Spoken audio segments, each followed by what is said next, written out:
नमस्कार साथियों। ना रुकना है ना थकना है, बस मेहनत करके लक्ष्य को पाना है। इसी उद्देश्य और मोटिवेशन के साथ हम लोग बात कर रहे हैं आरपीएससी सेकेंड ग्रेड जीके के विश्व भूगोल के अंतर्गत वैश्विक पवन तंत्र के। वैश्विक पवन तंत्र के अंतर्गत कई प्रश्न हम लोगों ने पिछले क्लास में किए कि पवन की गति किस पर निर्भर करती है, पवन की दिशा क्या होती है, पवनें कितने प्रकार की होती है और उसमें स्थायी पवनों के बारे में हमने अध्ययन किया। और उसी श्रृंखला में आज हम विश्व में जो सामयिक पवनें हैं और जो स्थानीय पवनें हैं उनको लेके क्या प्रश्न हमसे पूछे जा सकते हैं उन पर हम लोग बात करेंगे। तो शुरुआत करते हैं आज के प्रश्नों की और पहला प्रश्न आप लोगों के लिए, निम्नलिखित में से स्थल समीर को की दिशा होती है, स्थल समीर की दिशा होती है दिन में स्थल से समुद्र की ओर, बी रात में स्थल से समुद्र की ओर, सी रात में समुद्र से स्थल की ओर, डी दिन में समुद्र से स्थल की ओर। अब देखिए समझना कि जो सामयिक पवनें होती है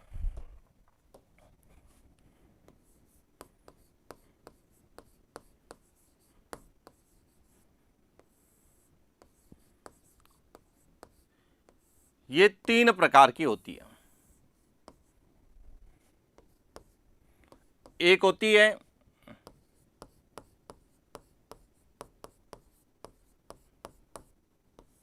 मानसूनी पवन,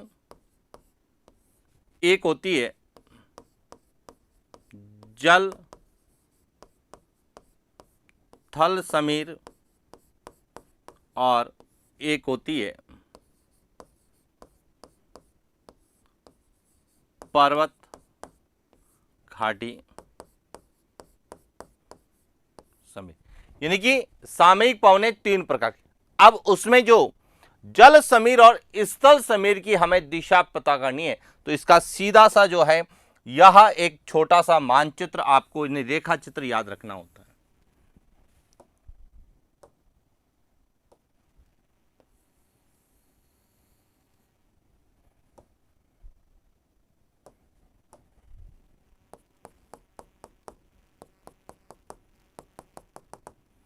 यहां है स्थल और यहां है समुद्र, यानी कि थल और जल। अब प्रश्न क्या पूछा गया है? स्थल समीर। अब हमें यहां पता है कि पवन की दिशा क्या होती है। पवन की दिशा उच्च वायुदाब से निम्न वायुदाब की ओर। जब पवन की दिशा उच्च वायुदाब से निम्न वायुदाब की होती है तो स्थल समीर का मतलब है वह समीर जो स्थल से बहती है, और स्थल से बहेगी इसका मतलब स्थल पर उच्च वायुदाब कब होता है? तो स्थल पर जो उच्च वायुदाब है वह होता है रात में। कब होता है?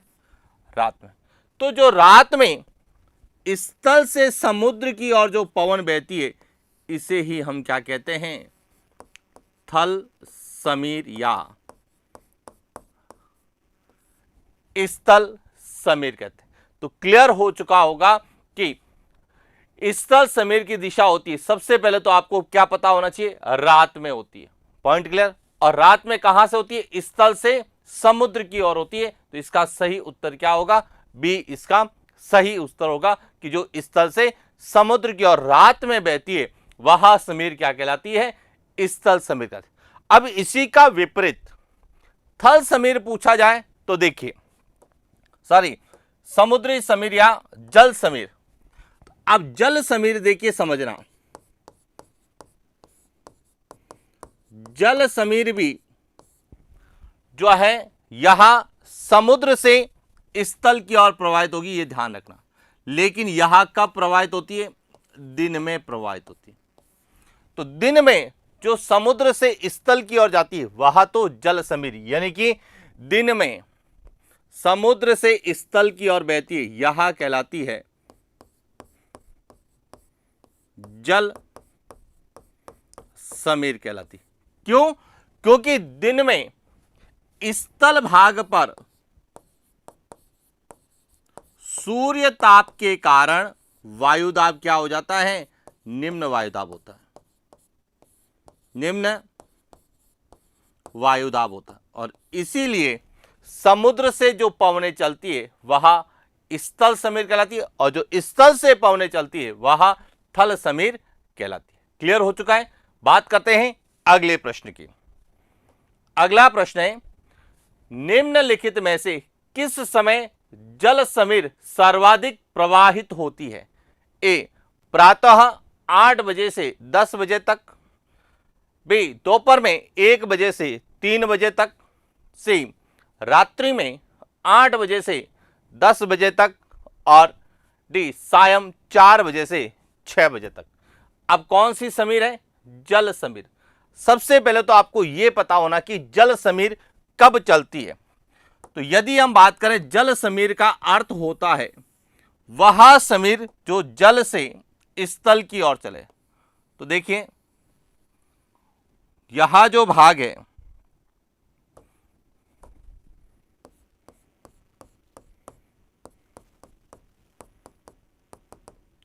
यहां समुद्र है और यहां स्थल। सबसे पहले तो आपको यह क्लियर होना चाहिए कि जल समीर कहां चलती है। जल समीर जो है यहां समुद्र से स्थल की ओर चलती है। Point clear? दूसरा, यहां कब चलती है? यहां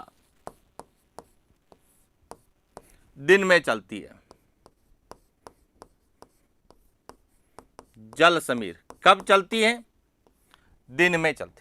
अब दिन में क्यों चलती है? इसका कारण है कि दिन में जो है सूर्य ताप के कारण, किसके कारण? सूर्य ताप के कारण जो है स्थल भाग पर न्यून वायुदाब होगा, और समुद्र में क्या होगा?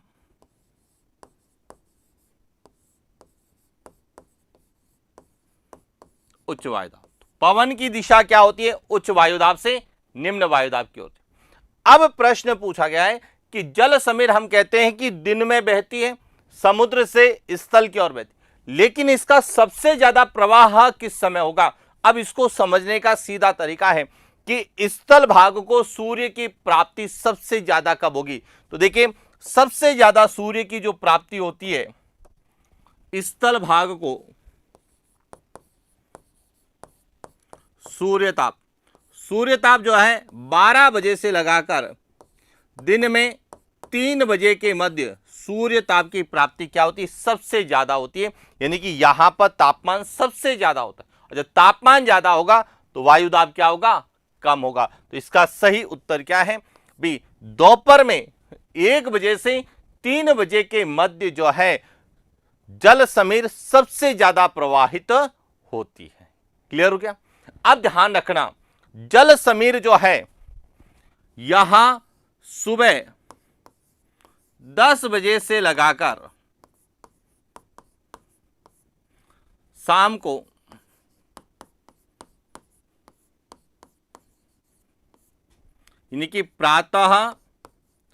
10 बजे से सायं 6 बजे तक प्रवाहित होती है, जिसमें 12 से 3 बजे इसका प्रवाह सबसे ज्यादा होता है। जबकि यदि हम इसके विपरीत बात करें, किसकी? स्थल समीर की,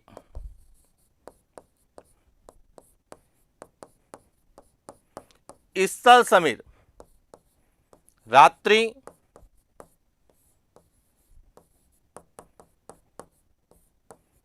8 बजे से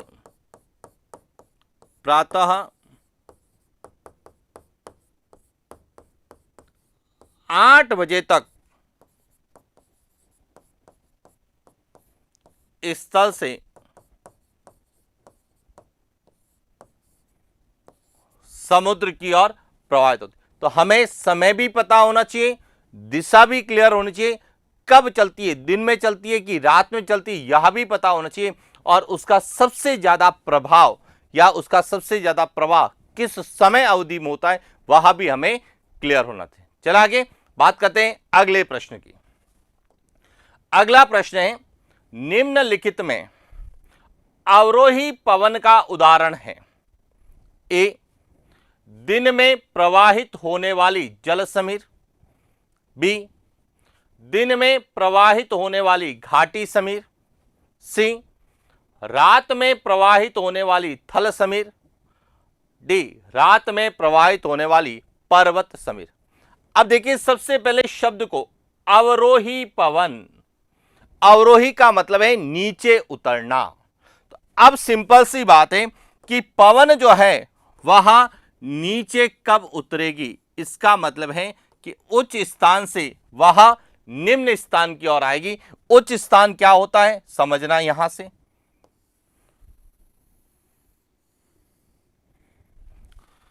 यहां जो पर्वतीय क्षेत्र होते हैं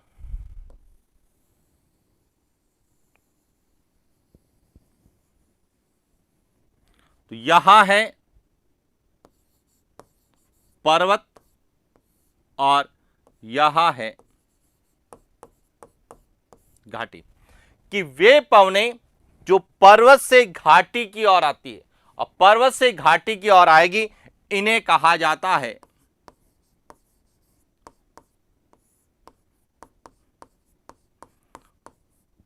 पर्वत समीर। और ये जो पर्वत समीर है यहां कब चलती है, रात्रि में, कि रात्रि में पर्वत से घाटी की ओर चलने वाली समीर को हम क्या बोलते हैं, पर्वत समीर कहते हैं। और पर्वत समीर को ही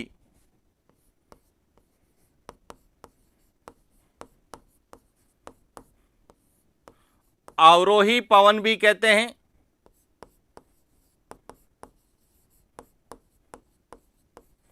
अधोन्मुखी पवन भी कहते हैं और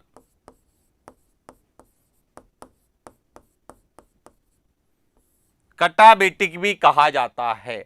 और यह जो समीर है वह रात्रि में पर्वत से घाटी की ओर चलती है। तो सबसे पहले तो रात्रि में प्रवाहित होती है, फिर कहां से, पर्वत से घाटी की ओर समाहित होती है। इसलिए इसका सही उत्तर क्या होगा, डी होगा, ये ध्यान। अब इसका उल्टा, यहां कौन सी थी, अवरोही। अब आपसे पूछे आरोही पवन कौन सी है। आरोही पवन जो है पर्वत समीर का उल्टा, यानी कि जो नीचे से ऊपर की ओर जाएगी, घाटी से कहां जाएगी, पर्वत की ओर, और जो घाटी से पर्वत की ओर जाती है उसे कहा जाता है घाटी समीर। क्या कहा जाता है, घाटी समीर। और घाटी समीर जो है यहां सदैव दिन में प्रवाहित होती है। कब होगी, दिन में, जबकि पर्वत समीर कब होती है, रात में। और इस घाटी समीर को ही क्या कहा जाता है समझना, इस घाटी समीर को ही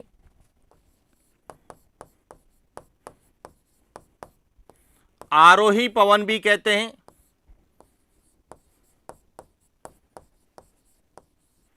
ऊपरी मुखी पवन भी कहते हैं,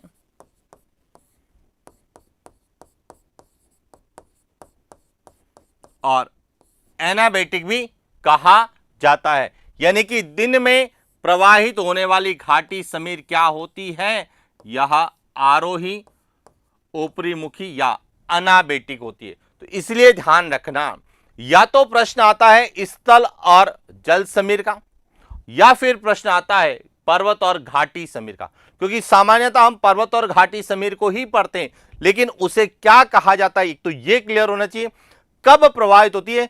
तो पर्वत समीर जो है स्थल समीर की तरह रात में प्रवाहित होती है, और घाटी समीर जो कि जल समीर की तरह दिन में प्रवाहित होती है। बस अंतर यहां होता है कि जो पर्वत से घाटी की ओर आएगी पर्वत समीर, और जो घाटी से पर्वत की ओर जाएगी वह जो पर्वत से घाटी की ओर आएगी पर्वत समीर, और जो घाटी से पर्वत की ओर जाएगी वह पर्वत समीर होगी। तो इसीलिए इन दोनों की दिशा, अवधि और इन्हें क्या कहा जाता है यह भी हमें क्लियर होना चाहिए। चलिए आगे बात करते हैं अगले प्रश्न की। अगला प्रश्न है, निम्नलिखित में से उत्तर पूर्वी मानसून से वर्षा प्राप्त करता है? ए मालाबार तट, बी उत्तरी सरकार तट, सी कोरोमंडल तट, डी बोंगा तट। अब यहां पे समझना कि जो मानसूनी पवनें होती है, सामयिक पवनों में जो मानसूनी पवन होती है वह दो प्रकार की होती है। एक होती है शीतकालीन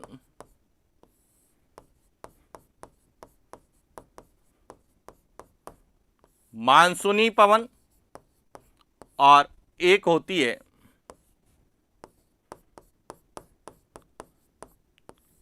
ग्रीष्मकालीन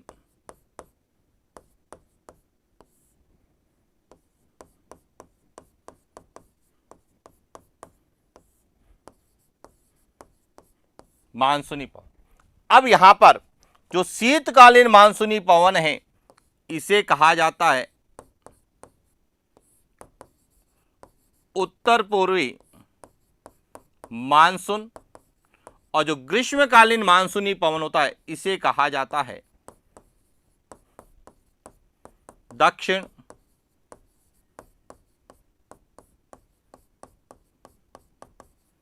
पश्चिम मानसून। अब उत्तर पूर्वी मानसून की जो दिशा होती है वह होती है स्थल से समुद्र की ओर, और दक्षिण पश्चिम मानसून की होती है वह समुद्र से स्थल की ओर। अब देखिए, जो स्थल से समुद्र की ओर चलती है वह पवनें शुष्क होती है, और जो समुद्र से स्थल की ओर चलती है वह पवनें आर्द्र होती है। यह भी ध्यान रखना, यह कैसी होती है? शुष्क पवनें होती है, जबकि यह पवनें क्या होती है? आर्द्र पवनें होती है। और जो आर्द्र पवन होगी वह तो वर्षा करेगी, लेकिन जो शुष्क पवन होगी वह वर्षा नहीं करेगी। लेकिन अब एक और अपवाद है कि जो उत्तर पूर्वी मानसून, जिसे हम शीतकालीन मानसून भी कहते हैं, इसकी दिशा स्थल से समुद्र की ओर होती है, तो उसके बावजूद भी यह वर्षा करती है। तो ये पूरे भारत में केवल एक ही जगह वर्षा करती है, और इसका सही उत्तर है सी कोरोमंडल तट। राज्य पूछा जाता है तो तमिलनाडु। तमिलनाडु का जो तटीय प्रदेश है उसे हम कोरोमंडल तट कहते हैं, और वहां पर यह वर्षा प्राप्त करती है। इसके अलावा भारत के किसी राज्य क्षेत्र में उत्तर पूर्वी मानसून से यानी शीतकालीन मानसून से वर्षा नहीं होती है। पॉइंट क्लियर हो गया? अब हम कह रहे हैं कि यह शुष्क है लेकिन उसके बावजूद भी बारिश करती है, तो इसका कारण है कि जब यह स्थल से समुद्र की ओर प्रवाहित होती है तो यह बंगाल की खाड़ी से आर्द्रता ग्रहण करती है, और जब बंगाल की खाड़ी से आर्द्रता ग्रहण करती है तो वही आर्द्रता जो है आगे वर्षा में परिवर्तित हो जाती है, और कोरोमंडल तट तमिलनाडु के तटीय प्रदेश में शीत ऋतु में वर्षा करती है। और यही कारण है कि शीत ऋतु में चेन्नई में बाढ़ की स्थिति भी कई बार देखने को मिलती है, तो उसका कारण है उत्तर पूर्वी मानसून। अब मालाबार तट जो है यहां केरला का तटीय प्रदेश है, यह ध्यान रखना। केरल का तटीय प्रदेश क्या है? मालाबार तट, जो कि दक्षिण पश्चिम मानसून से, किससे? दक्षिण पश्चिम मानसून से सबसे पहले वर्षा प्राप्त करता है। यानी कि जो भारतीय मानसून आता है जिसे हम ग्रीष्मकालीन दक्षिण पश्चिम मानसून कहते हैं, उससे सबसे पहले भारत में बारिश किस राज्य में होती है? तो केरल। और किस तट पर होती है? तो मालाबार तट पर। अब उत्तरी सरकार तट जो है यह ओडिशा और आंध्र प्रदेश का, ओडिशा और आंध्र प्रदेश का जो तटीय प्रदेश है उसे उत्तरी सरकार तट के नाम से जानते हैं। और पश्चिम बंगाल का जो तटीय प्रदेश है उसे क्या कहा जाता है? बोंगा तट कहा जाता है, जो कि पश्चिमी बंगाल का तटीय प्रदेश। अब यहां जो है उत्तरी सरकार तट और बोंगा तट जो है, यहां मानसून पूर्व जो चक्रवाती वर्षा होती है उससे वर्षा प्राप्त करता है। पश्चिम बंगाल में जिसे हम काल बैसाखी के नाम से जानते हैं, तो ओडिशा में इसे हम नॉर्वेस्टर के नाम से जानते हैं। चल आगे बात करते हैं अगले प्रश्न की। निम्नलिखित में से दक्षिण पश्चिम मानसून से वर्षा प्राप्त नहीं करता है।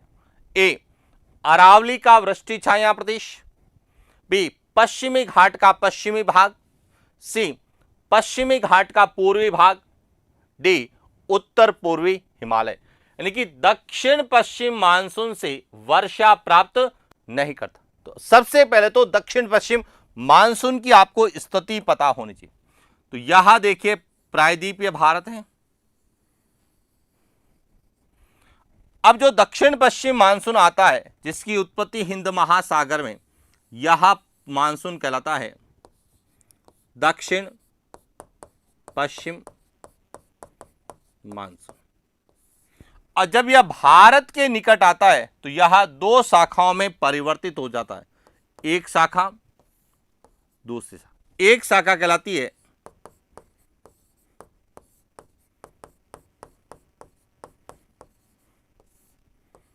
अरब सागरीय शाखा और दूसरी कहलाती है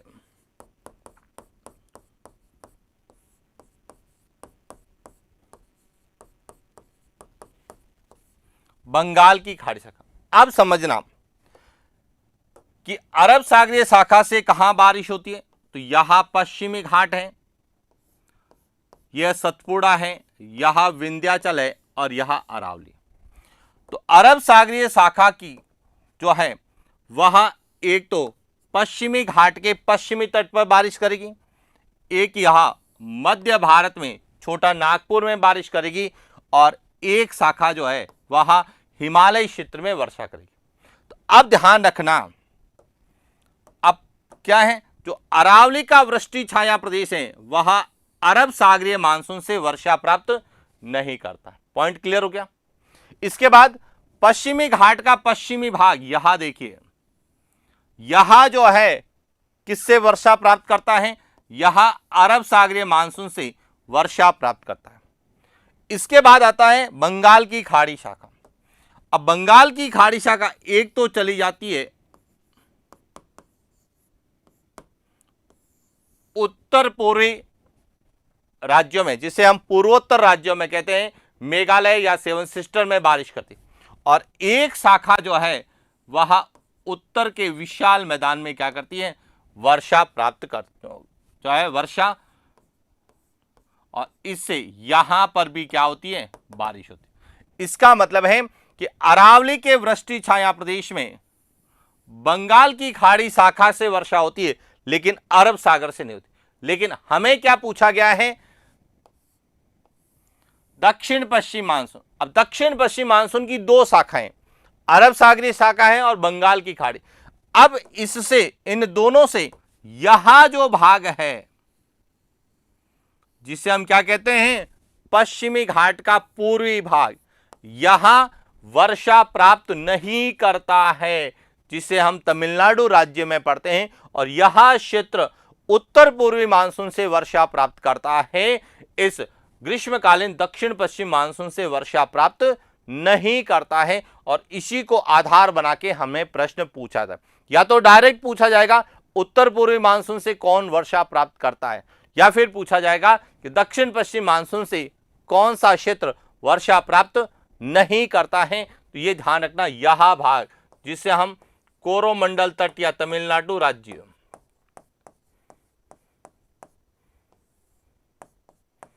कोरोमंडल तट या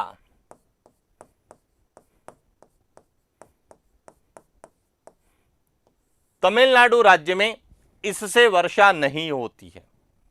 लेकिन ध्यान रखना, कावेरी नदी की बात आती है तो कावेरी नदी जब कर्नाटका में बहती है तब वह इससे वर्षा प्राप्त करती है, और जब तमिलनाडु में बहती है तब उत्तर पूर्वी मानसून से वर्षा प्राप्त करती है। इसीलिए कावेरी नदी भारत की एकमात्र ऐसी नदी है जो ग्रीष्मकालीन और शीतकालीन दोनों मानसून से वर्षा प्राप्त करती है। क्लियर?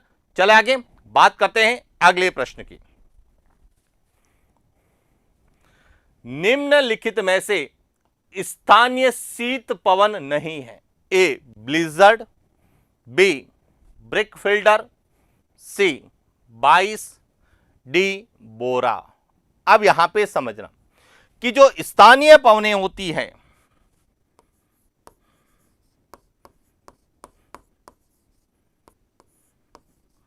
स्थानीय पवन ये दो प्रकार की होती है। कौन कौन सी? एक तो होती है गर्म स्थानीय पवन और एक होती है ठंडी स्थानीय पवन। अब देखिए बात करते हैं ब्लिजर्ड। ब्लिजर्ड जो है यह ध्रुवीय या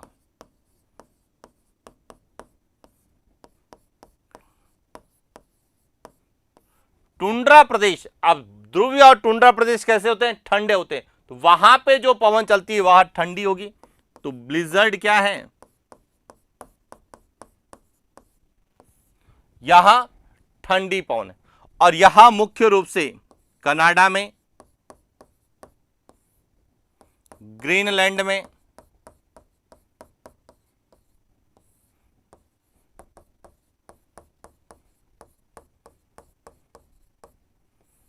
अंटार्कटिका में प्रवाहित होती है। इसके बाद दूसरी है ब्रिक फिल्डर। अब ब्रिक फिल्डर जो है यह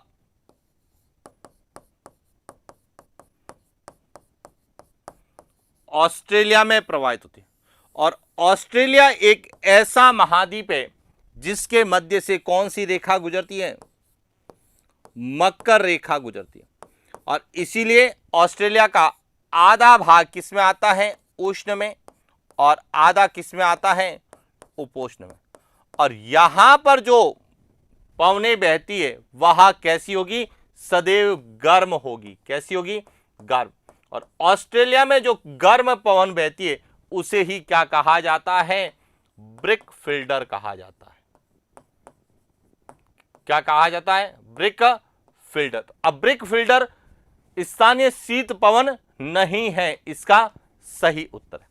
अब आती है 22 की बात। तो 22 जो है यहां ठंडी पवन है, जो कहां चलती है? फ्रांस में चलती है।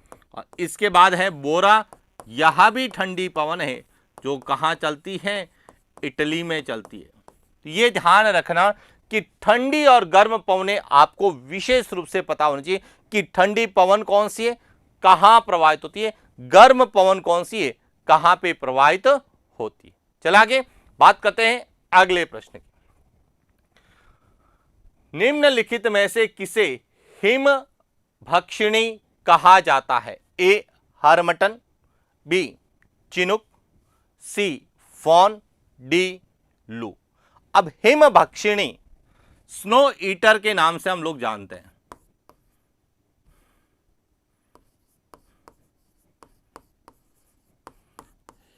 हिम भक्षिणी या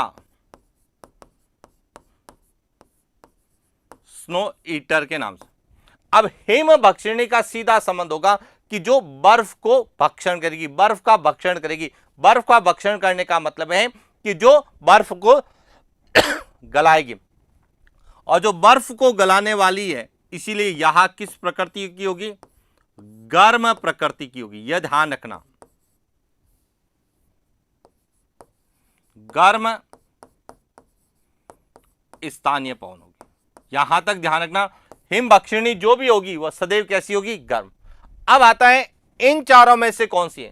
तो अब हमें यह पता करना है कि कहां पे बर्फ का जमाव होगा। अब हरमटन जो है यहां कहां चलती है?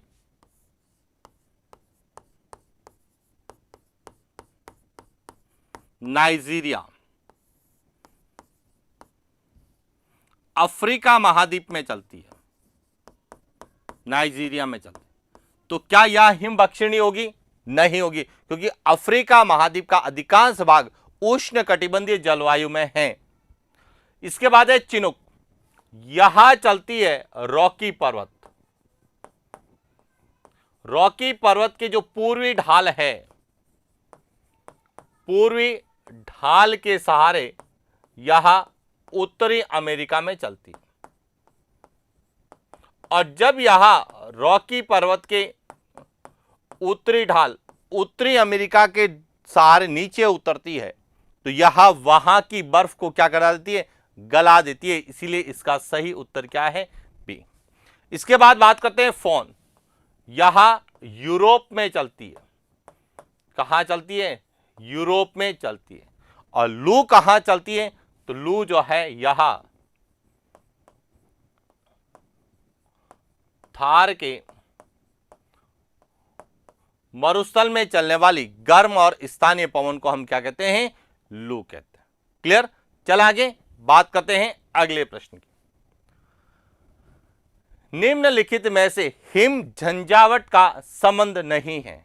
A Antarctica, B Greenland, C France, D Canada.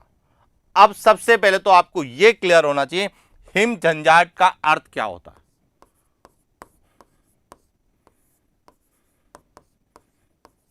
Him झंझावट का तात्पर्य होता है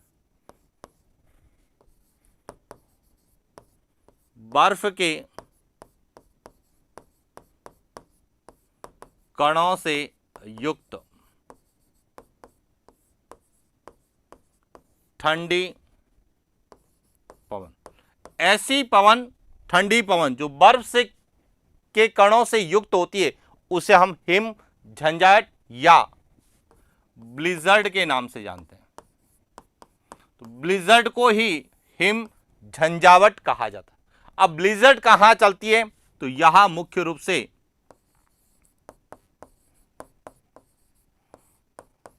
जो ध्रुवों के समीप हैं, ध्रुवीय प्रदेश हैं, जिसमें विशेष रूप से अंटार्कटिका,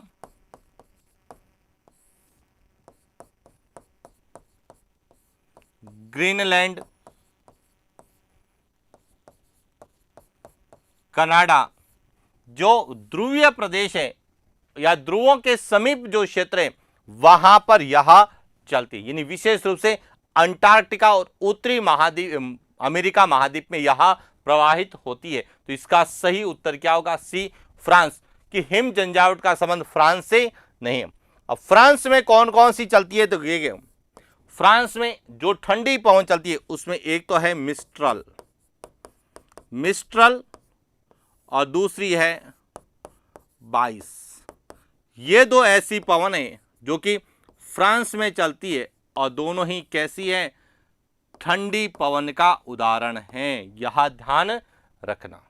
चल आगे, तो एक एक पॉइंट आपको समझ में आ रहा होगा। चलते हैं अगले प्रश्न की ओर। अगला है, निम्न में से कौन सी पवन यूरोप में अंगूर की कृषि को सर्वाधिक प्रभावित करती है। ए बाइस, बी जूरन, सी फॉन, डी मिस्ट्रल। अब यहां पे सबसे पहले तो आपको यह पता होना चाहिए कि कौन सी पवन जो है वह अंगूर की कृषि को प्रभावित करेगी। अब कई बार ऐसे जब प्रश्न आते हैं तो सामान्य विद्यार्थी सोचता है ये चीज तो हमें कहीं पढ़ी नहीं, और जब कभी ऐसी चीजें नहीं पढ़े तो इनमें से चार में से कौन सी पवन अलग है वह इसका सीधा उत्तर होगा। अब कैसे, देखिए 22 यहां फ्रांस में चलती है और कैसी है, ठंडी पवन है। जूरन यहां स्विट्जरलैंड में चलती है और यहां भी कैसी है, ठंडी है। फॉन यहां यूरोप में चलती है और कैसी है, गर्म। मिस्ट्रल यहां फ्रांस में चलती है और कैसी है, ठंडी। अब इस आधार पे आप देखें तो चार में से 3 सेम है, एक अलग है। अलग कौन है, फॉन, और इसीलिए इसका सही उत्तर क्या होगा, फॉन। और फॉन जो है यूरोप में चलने वाली गर्म पवन है, यहां स्विट्जरलैंड में, कहां पर, स्विट्जरलैंड में अंगूर की कृषि के लिए क्या होती है, या अंगूर पकने के लिए, अंगूर की कृषि के लिए उपयोगी होती है, और इसीलिए इसे हम कहते हैं कि यह जो है यूरोप में अंगूर की कृषि को प्रभावित करती है। चला आगे बात करते हैं अगले प्रश्न की। अगला है, निम्नलिखित में से कौन सी पवन खूनी वर्षा के लिए जानी जाती है? यानी कि ब्लड रेन, रक्त वर्षा के रूप में जानी जाती है। लाल वर्षा के लिए कौन सी जानी जाती है? ए ब्लैक लोलर, बी सिराजो, सी सिराको, डी सांता आना। अब खूनी वर्षा, इसे हम रक्त वर्षा भी कहते हैं, लाल वर्षा भी कहते हैं। अब यह होती कहां है? यह होती है इटली में। कहां होती है? इटली में होती है। अब यहां किस कारण होती है? तो यहां होती है सिराको, जो कि एक गर्म पवन है, और कहां प्रवाहित होती है?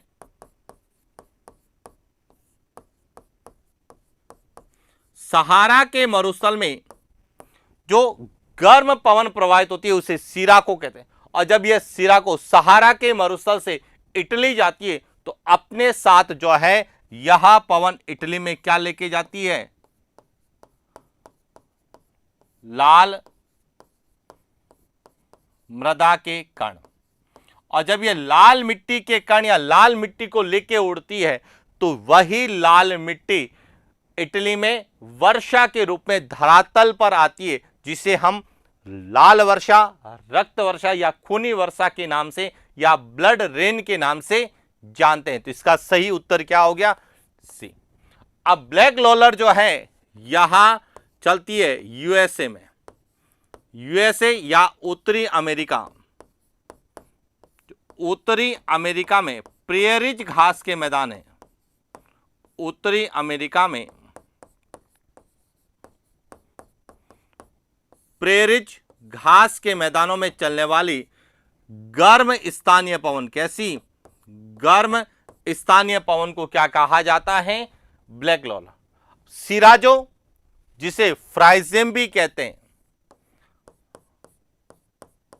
सिराजो और फ्राइजेम, यह एक ठंडी स्थानीय पवन है जो कहां चलती है? ब्राजील में चलती है। इसी प्रकार सांता आना, यह कैलिफोर्निया यूएसए में चलती है, यह भी गर्म पवन है।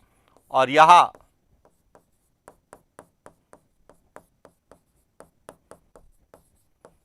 कैलिफोर्निया यूएसए में प्रवाहित होती है। तो क्लियर हो चुका होगा कि किस तरह से हमें सामयिक पवनें पूछी जाती। अब सामयिक पवनें सदैव दो रूप में पूछी जाती, या तो कब चलती है या उसकी दिशा क्या है। लेकिन स्थानीय पवन जो है वह दो तरीके से पूछी जाती कि स्थानीय पवन में कौन सी गर्म है और कौन सी ठंडी। दूसरी, जो भी स्थानीय पवन प्रवाहित होती है कहां पे प्रवाहित होती है और उसमें किसकी क्या विशेषता है। तो देखिए, हम स्थानीय पवनों को यदि पढ़ें तो कौन कौन सी स्थानीय पवनें आपको एग्जाम पॉइंट ऑफ व्यू से पढ़ के जाना है, तो उसका एक फ्लो चार्ट में आपको बताऊंगा कि उनमें इनको विशेष रूप से आपको पढ़ के जाना है। कौन सी है? देखिए, यहां जितनी भी स्थानीय पवनें जितनी भी विश्व में चलती है, मुख्य रूप से यहां सभी क्या है?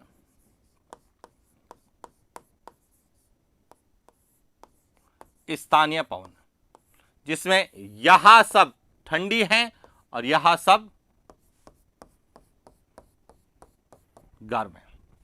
अब आप जो इनको बहुत अच्छे से याद कर लो, मिस्ट्रल फ्रांस में चलती है, बोरा इटली में चलती है, परगा साइबेरियाई रूस में चलती है, 22 फ्रांस में चलती है, लेवेंटर दक्षिणी स्पेन में चलती है, जूरन स्विट्जरलैंड में चलती है, पूना दक्षिण अमेरिका में चलती है, पंपेरो अर्जेंटीना में चलती है, सिराजो या फ्राइजेम ब्राजील में। ये ठंडी है। इसके अलावा जो भी ये पवने हैं सब गर्म है। अब गर्म में किस किस को याद करना है?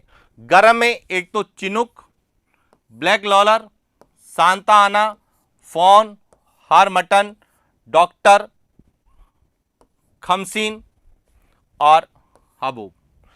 अब ये ध्यान रखना, यह भी करंट बेस पूछी जाती है।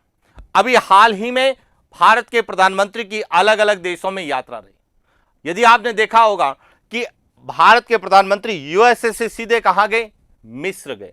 तो यूएसए से मिस्र, इसका मतलब है कि यूएसए और मिस्र, अब देखिए यूएसए में ये दोनों चलती है और मिस्र में खमसिन। उसके बाद अभी हाल ही में फ्रांस की यात्रा पर रहे, तो फ्रांस में कौन सी चलती है यहां भी क्लियर होना चाहिए, मिस्ट्रल है, 22 है। क्लियर हो गया। इसी तरह से सूडान की यात्रा पर रहे तो सूडान में कौन सी चलती है। अफ्रीकी देश गिनी की यात्रा पर रहे या ऑस्ट्रेलियाई महाद्वीप में पपुआ न्यू गिनी, देखिए गिनी और पपुआ न्यू गिनी अलग अलग है। पपुआ न्यू गिनी ऑस्ट्रेलियाई महाद्वीप का भाग है और इसीलिए उसे हम ऑस्ट्रेलिया के संदर्भ में पढ़ते हैं, जिसे हम ब्रिक फिल्टर के नाम से जानते हैं, और इसी को न्यूजीलैंड में नॉर्वेस्टर कहते हैं। तो जितने भी अरब की यात्रा भी की अभी, अरब कंट्रीज की, तो अरब में क्या कहते हैं, सामुन कहते हैं। तो आपको केवल ये फ्लो चार्ट आपने अच्छे से याद कर लिया तो स्थानीय पवन का कोई भी प्रश्न गलत नहीं हुआ।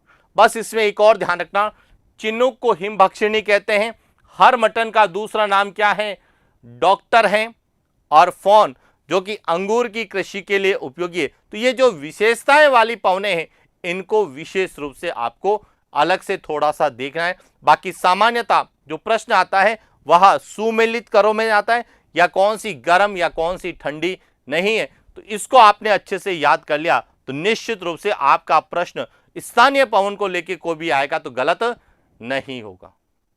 तो क्लियर हो चुका होगा कि कौन कौन सी पवने कहां पे कब चलती। तो ये था आज का हमारा सेशन, और इसी के साथ विश्व के वैश्विक पवन तंत्र में जितने भी पवने हमें पूछी जाने वाली है उन सब के बारे में हमने अध्ययन किया, कैसे प्रश्न पूछे जा सकते हैं उनके बारे में हमने अध्ययन किया। तो ये तो था आज का हमारा सेशन।